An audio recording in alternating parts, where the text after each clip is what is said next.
Lectura crítica de artículos sobre pruebas diagnósticas. Versión ampliada.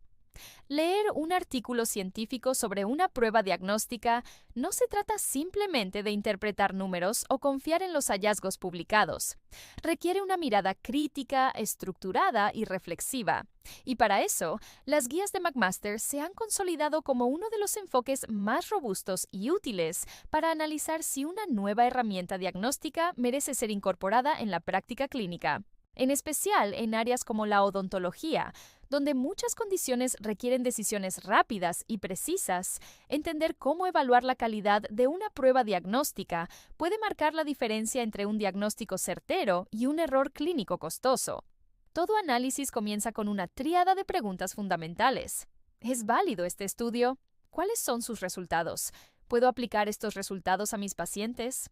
Estas tres interrogantes guían no solo nuestra comprensión metodológica, sino que nos ayudan a traducir la investigación en acción clínica real. Primera pregunta. ¿Es válido este estudio? La validez interna se refiere a qué tan bien se diseñó y condujo el estudio. Y aquí, lo primero que debemos considerar es si el grupo de pacientes incluidos es representativo del espectro clínico al que se aplicará la prueba. Esto es crucial. Por ejemplo, supongamos que se está evaluando una nueva prueba de fluorescencia para la detección de lesiones premalignas en mucosa oral.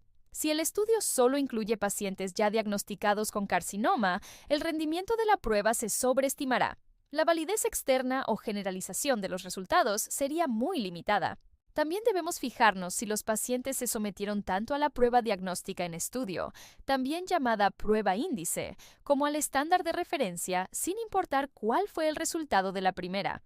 Esto se conoce como verificación completa. Si solo aquellos con resultado positivo fueron verificados con el Gold Standard, se introduce el sesgo de verificación parcial, que suele sobreestimar la sensibilidad y subestimar la especificidad.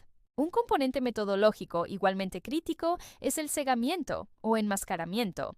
Los investigadores que interpretan los resultados de la prueba índice no deben tener acceso al resultado del estándar de referencia y viceversa.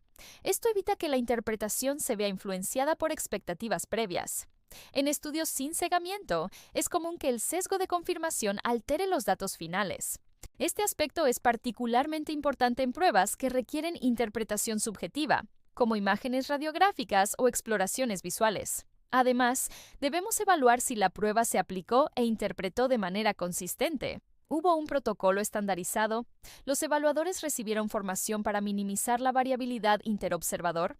¿La prueba fue reproducible? Recordemos que una prueba útil no solo debe ser válida, sino también confiable. Segunda pregunta, ¿cuáles son los resultados?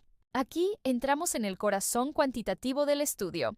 Las medidas de exactitud diagnóstica son múltiples y cada una aporta información diferente. La sensibilidad mide la capacidad de la prueba para detectar a los verdaderos enfermos.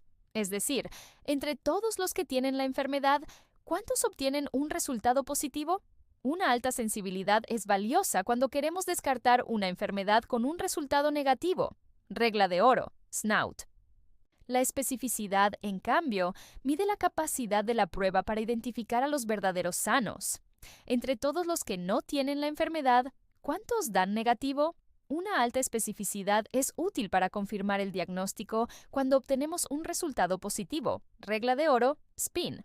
Pero, aunque la sensibilidad y especificidad nos dicen cómo se comporta la prueba en la población, no nos ayudan directamente en la toma de decisiones individuales. Para eso, usamos los valores predictivos. El valor predictivo positivo, BPP, es la probabilidad de que un paciente con resultado positivo realmente tenga la enfermedad. El valor predictivo negativo, VPN, indica la probabilidad de que un paciente con resultado negativo esté realmente sano. Estos valores, sin embargo, están altamente influenciados por la prevalencia de la enfermedad en la población estudiada. En una enfermedad muy poco frecuente, incluso una prueba altamente específica puede arrojar muchos falsos positivos, disminuyendo así su valor predictivo positivo. Por esa razón, cada vez se da más importancia a los cocientes de verosimilitud, likelihood ratios, que combinan sensibilidad y especificidad en una sola métrica y no dependen directamente de la prevalencia. El cociente de verosimilitud positivo, CB+, nos dice cuántas veces más probable es obtener un resultado positivo si el paciente tiene la enfermedad, en comparación con si no la tiene.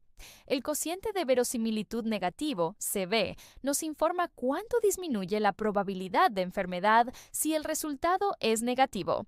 Los cocientes de verosimilitud permiten usar la regla de Bayes para convertir una probabilidad pre-test, basada en sospecha clínica o prevalencia, en una probabilidad post-test, lo que facilita la toma de decisiones individualizadas. Ejemplo clínico. Imaginemos a un paciente con una lesión blanca en el dorso de la lengua. Por antecedentes y apariencia clínica, estimamos que tiene un 20% de probabilidad de padecer una lesión premaligna. Usamos una prueba con un CB+ de 10. Aplicando la regla de Bayes, esa probabilidad inicial se transforma en una probabilidad post-test de aproximadamente 70%. Esto justificaría proceder con una biopsia, mientras que un resultado negativo con un CB de 0.1 podría reducir esa probabilidad a menos de 3%, permitiendo un seguimiento conservador. Tercera pregunta. ¿Se puede aplicar este resultado a mis pacientes? Este es el momento de aterrizar el estudio en la práctica real.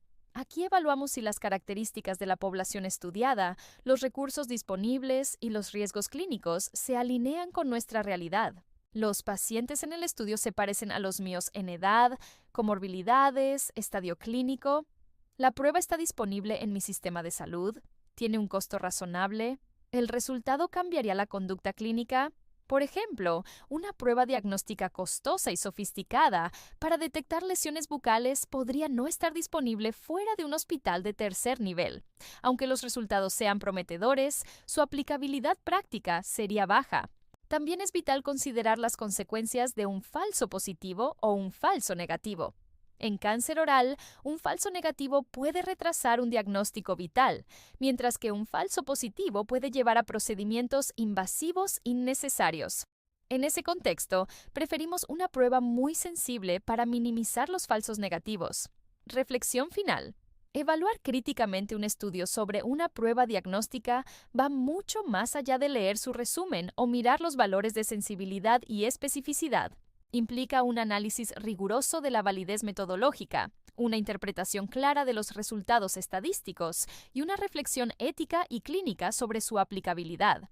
Solo así podemos asegurar que cada prueba que utilizamos realmente mejora la atención que brindamos y no introduce más incertidumbre de la que resuelve.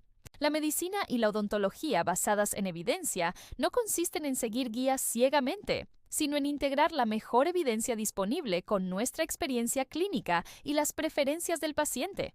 Y para eso, la lectura crítica se convierte en una herramienta esencial.